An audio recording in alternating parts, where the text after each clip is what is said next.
एक छोटे से कस्बे में धनलाल नाम का एक व्यापारी रहता था।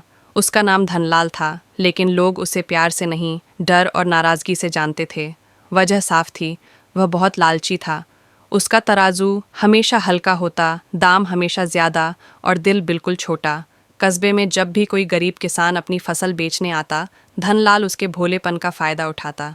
माल ठीक नहीं है कहकर वह आधे दाम देता और वही सामान शहर में जाकर दुगने दामों पर बेच देता। एक दिन कस्बे में भयंकर सूखा पड़ गया। अनाज की भारी कमी हो गई। लोग परेशान थे, बच्चे भूखे थे, लेकिन धनलाल खुश था। उसने अपने गोदाम में अनाज छिपा रखा था और दाम 3 गुना कर दिए। एक बूढ़ी औरत कांपते हाथों से उसके पास आई और बोली, बेटा, थोड़ा सा अनाज दे दे, मेरे पोते ने 2 दिन से कुछ नहीं खाया। धनलाल ने कठोर स्वर में कहा, पैसे पूरे लाओ, तभी अनाज मिलेगा। बूढ़ी औरत खाली हाथ लौट गई। ये सब देखकर भी धनलाल का दिल नहीं पसीजा।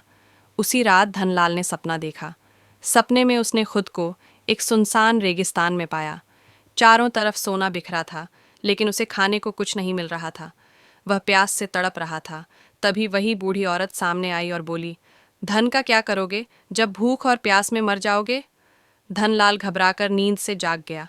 पसीने से तर था। पहली बार उसके मन में डर बैठ गया। अगली सुबह जब वह गोदाम पहुंचा तो हैरान रह गया। गोदाम में रखा सारा अनाज सड़ चुका था। चूहे, नमी और कीड़ों ने सब बर्बाद कर दिया था। उसकी सालों की कमाई एक ही झटके में खत्म हो गई। अब वही धनलाल जो दूसरों को लूटता था, खुद मदद के लिए दर दर भटकने लगा। लोग उसे पहचानते थे, लेकिन कोई आगे नहीं आया। तभी कस्बे का वही गरीब किसान, जिसे वह हमेशा ठगता था, आगे बढ़ा और बोला, गलती इंसान से होती है। अगर आप सच में बदलना चाहते हैं तो हम मदद करेंगे। धनलाल की आंखों में आंसू आ गए। उसने पहली बार सच्चे दिल से माफ़ी मांगी। उस दिन के बाद धनलाल बदल गया। उसने ईमानदारी से व्यापार करना शुरू किया, सही दाम पर सही तौल देने लगा और ज़रूरतमंदों की मदद करने लगा। धीरे धीरे लोगों का भरोसा लौट आया। अब धनलाल अमीर नहीं था, लेकिन सुकून में था।